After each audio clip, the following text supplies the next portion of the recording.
Have you ever felt like the harder you try, the less you actually achieve? Have you ever been haunted by the thought that no matter how much you push, you're only spiraling deeper into exhaustion and emptiness? Welcome back to the channel.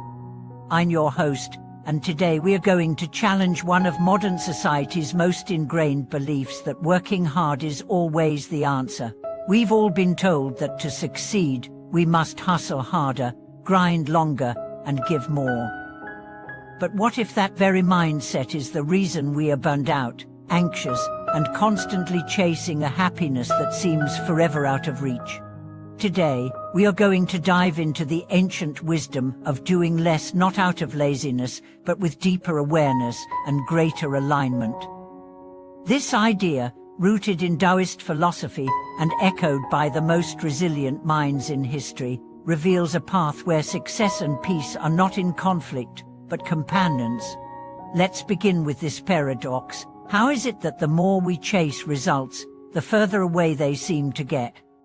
Imagine a man who is constantly in motion, checking emails during meals, attending endless meetings, squeezing in workouts between phone calls, meditating with one eye open to his notifications. His life is full, yes, but it's not whole.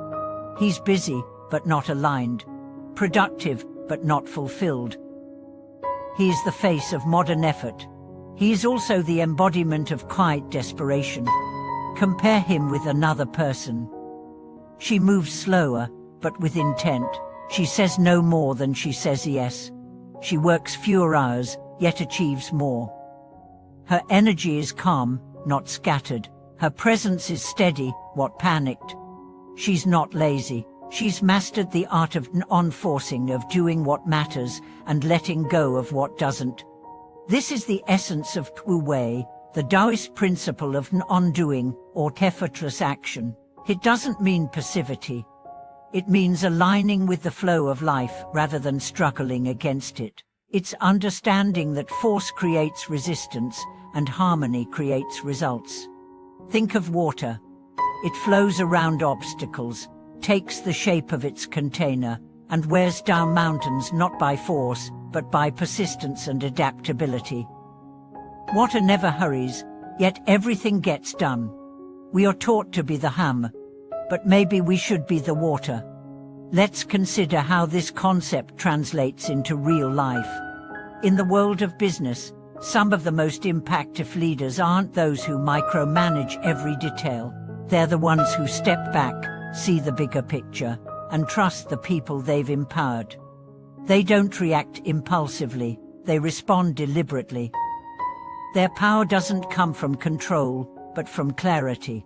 In relationships, how often have we tried to force understanding, demand change, or manipulate outcomes only to push the people we love further away? And how often have we found that when we let go, when we stop trying to control, something magical happens? Communication opens, trust returns, healing begins. In health, people force themselves into extreme diets, punishing workouts and sleep deprivation only to collapse or rebound. But when they shift toward intuitive eating, joyful movement, and rest-based living, their bodies respond with energy, resilience, and vitality. Effort is not bad, but effort without awareness is chaos. It's like paddling upstream and wondering why we're exhausted. The truth is, many of us are not afraid of hard work. We are afraid of stillness. We are scared that if we stop, we'll fall behind. That rest equals laziness. That slowing down is weakness. But stillness is not the absence of progress. It's the space where clarity emerges, where intuition whispers, where inspiration arrives. A monk once said, "When you sit still long enough, the universe starts to talk to you." But most of us are too busy shouting at the universe to hear it speak. Here's a powerful truth: doing more does not equal being more.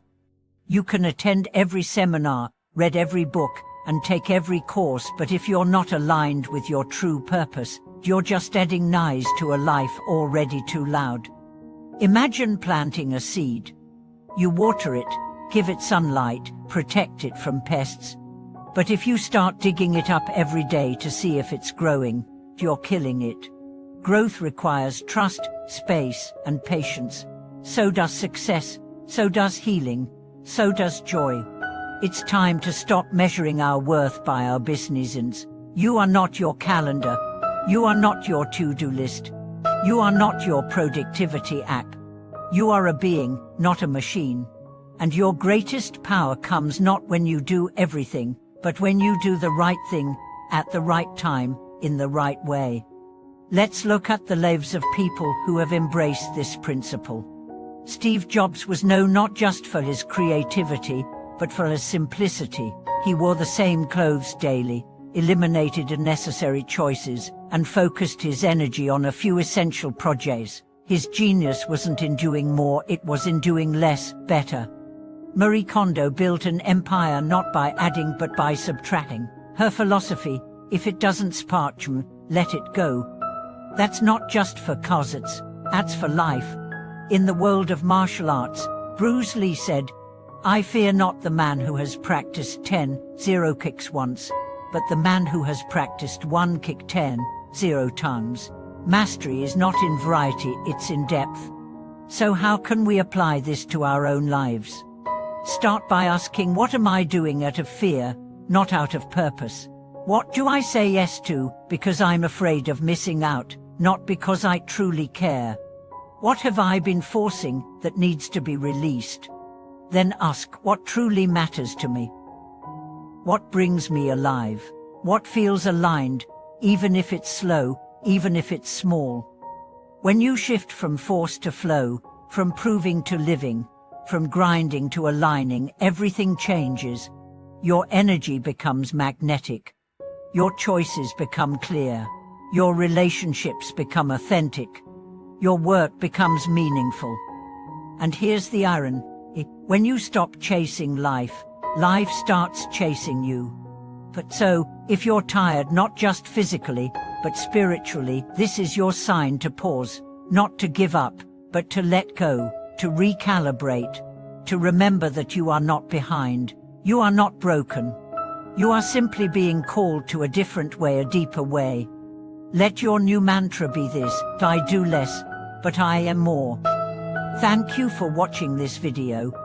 If it resonated with you, take a deep breath, share it with someone you love, and drop a comment below about what you're ready to let go of. And remember to like, subscribe, and stay tuned for more soul-nourishing content.